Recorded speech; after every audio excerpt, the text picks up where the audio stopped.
The Las Vegas Raiders could be looking to draft the top running back in this year's class. The newest members of the Silver and Black have officially met with the media for the first time, and the team is also exploring the possibility of adding another veteran linebacker. With free agency slowing down, many Raiders fans are wondering what's next. Some are frustrated, asking, "Why aren't we signing more players? We need help." While the team hasn't made any big moves recently, there are some key reports worth discussing. One of the biggest rumors involves running back Ashton Jeanty. According to Jordan Schultz, there are strong supporters within the Raiders organization who are interested in drafting Jeanty with the sixth overall pick. This has sparked a lot of debate among fans on social media. Many are in favor of the move, recognizing the team's current need at running back. Right now, the Raiders' running back situation isn't ideal. The team recently signed Raheem Mostert, but he's not expected to be the long-term solution. He's more of a depth piece. The current roster also includes Zamir White, who the Raiders may try to trade, along with Dylan Laub and Sincere McCormick. That means the draft will likely play a major role in addressing this position. But should the Raiders really use the number 6 overall pick on Jeanty? While Jeanty is a talented player with great potential, this draft class is stacked with running back talent. The Raiders could find a strong option later in the draft, either in the late first round, second round, or even the third. One name to watch is Omarion Hampton, who is widely considered the second-best running back in this class. However, he will likely be taken in the first round, and the Raiders' next pick isn't until number 37, making him a long shot. Other strong options include Tre'Veyon Henderson, one of the most explosive backs in the draft, and Quinshon Judkins, who would also be a solid addition.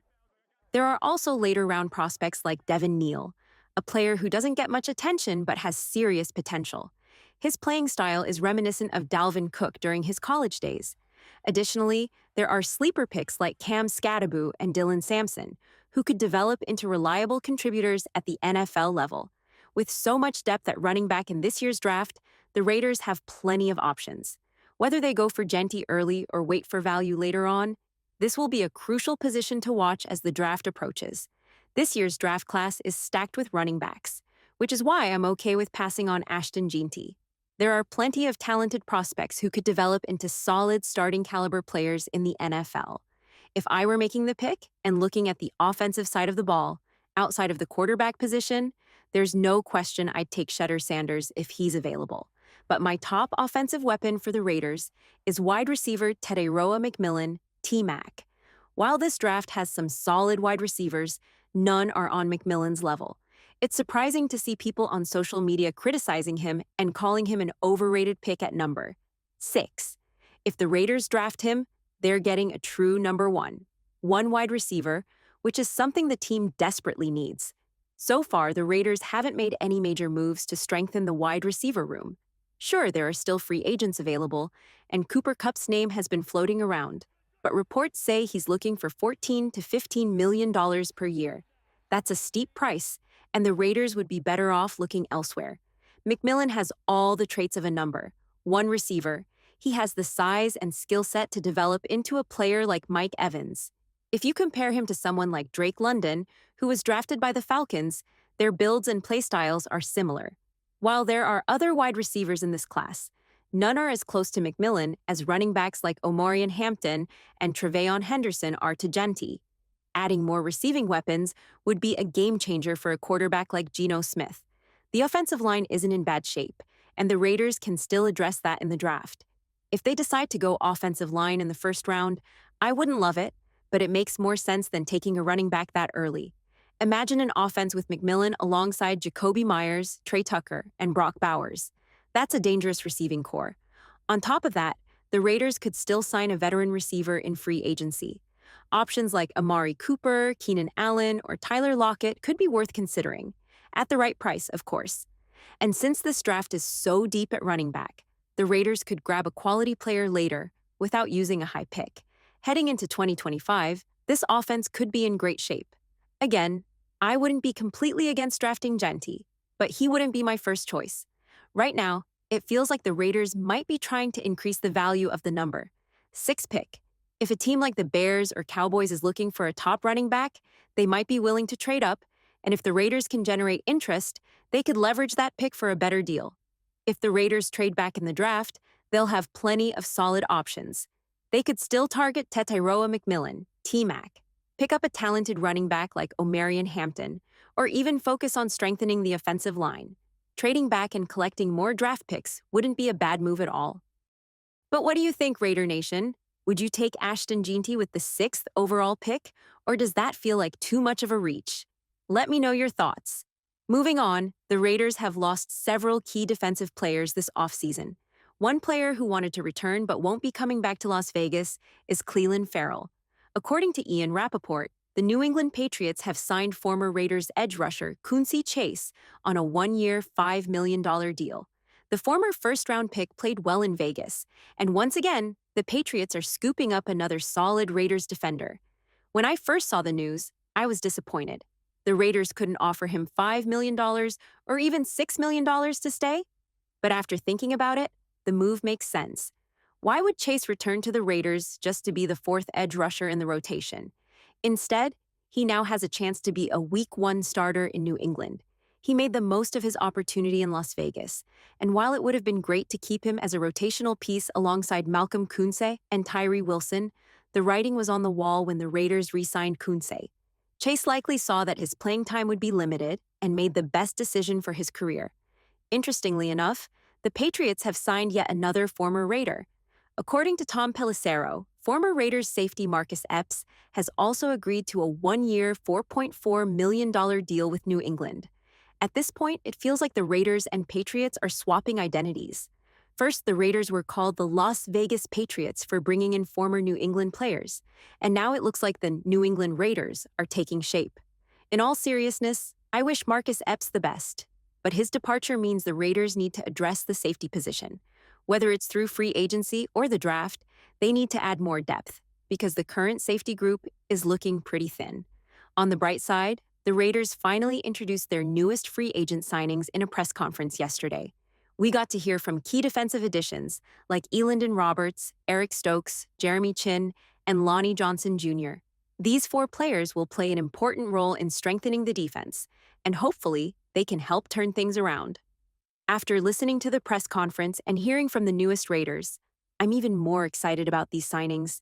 These players aren't just talented, they're hungry. They have something to prove, and if there's one coach who can bring out the best in them, it's Pete Carroll. You can already tell how much respect they have for him. Elandon Roberts, for example, spoke about his first impressions of Carroll and the energy he brings. One thing about Pete, man, he has a big personality, not just as a football coach, but as a person. Meeting him, feeling his energy, feeling his personality, you can tell it's genuine. You're never going to hear anything negative about Pete Carroll. That energy and leadership are exactly what this team needs. Roberts was already one of my favorite signings, not just because of the value the Raiders got him for, but because he's filling a major need at linebacker. What really won me over, though, was his attitude. He didn't just talk about playing alongside stars like Max Crosby. He made a point to highlight every player on the team, even the unsung heroes. It's exciting to be part of this organization and work with all these guys. Everyone has a role, and it takes all of them to win a championship. Sure, it's exciting to play with someone like Max, but what about the role player who makes that one critical play to win the game? The guys you don't always hear about, but we know what they do day in and day out? That's why I'm excited, not just for the big names, but for everyone in this building. That's the kind of mindset you want on your defense. Roberts isn't just here for the spotlight. He's here to make everyone around him better.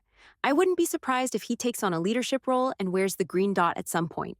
Another player who stood out during the press conference was Jeremy Chinn. You could tell right away that he's a stand-up guy, and he's pumped to play alongside Max Crosby. I was able to talk to Max a couple of days ago. I've been a fan of his game for a while. He shows up every snap, every down.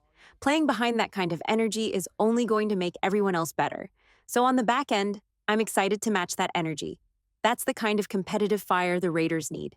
Chinn knows that a strong front helps the entire defense, and he's ready to bring it. Another name to watch is Lonnie Johnson Jr. He's coming in with something to prove and a chip on his shoulder.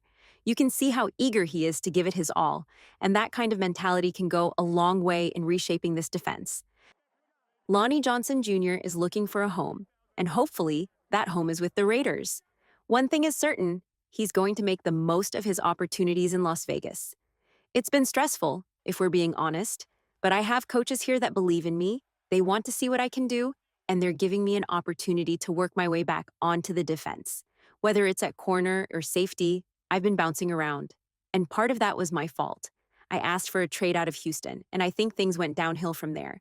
I thought something was going to happen that didn't, and I learned from that mistake. But now I'm ready to go. Hopefully, I can make this my home and finish my career here. You can hear the hunger in his voice. Johnson knows he's not the highest paid guy on the roster, but he's determined to prove himself.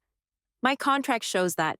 I'm probably one of the lowest paid on the team right now, but I'm here to show what I can do, what I can bring to the table, and then let them decide when it's all said and done. I'm just humbled to be here. I've been playing special teams the past few years, and I'm not going to shy away from that. I'll continue to do that at a high level, and when I get my opportunity on defense, I'm going to capitalize on it. That's exactly the type of mentality the Raiders need. Players who are willing to grind, stay patient, and take advantage of every chance they get. I'm excited to see these guys suit up in silver and black, and it feels like the culture is slowly shifting in Las Vegas. But there's one more player the Raiders could potentially bring in. According to a reliable source close to the player, the Raiders have expressed interest in signing veteran linebacker Shaq Thompson. Now, I'm not going to act like I have all the inside connections in the world, but I do know some people. Would Shaq Thompson be a solid move for the Raiders? I think so. He would add much-needed depth at the linebacker position. Yes, the team recently signed Elandon Roberts, but bringing in another experienced player like Thompson could help solidify the defense. Thompson is a proven leader and a productive player when healthy. Keywords, when healthy. Unfortunately, injuries have been a major concern for him. He's missed a total of 40 games in his 10-year career, including most of the past 2 seasons due to a broken fibula and a torn ACL. However, when he's on the field, his numbers speak for themselves. 752 tackles, 12 sacks, 4 forced fumbles, and 3 interceptions over 123 games. If he's fully recovered and ready to go in 2025, Thompson could be an ideal fit in Pete Carroll's system. Given his injury history, the Raiders could likely sign him to a team-friendly deal, something they've done a great job of throughout free agency. Yes, it would be a high-risk, high-reward move, but if Thompson stays healthy, he and Roberts could form a solid linebacker duo. Of course, the Raiders could still look to add more depth in the draft. But what do you think, Raider Nation? Would you like to see Shaq Thompson in Las Vegas, or do you think the team should pass due to his injury concerns? Let me know your thoughts in the comments below. Until next time, stay tuned for more updates.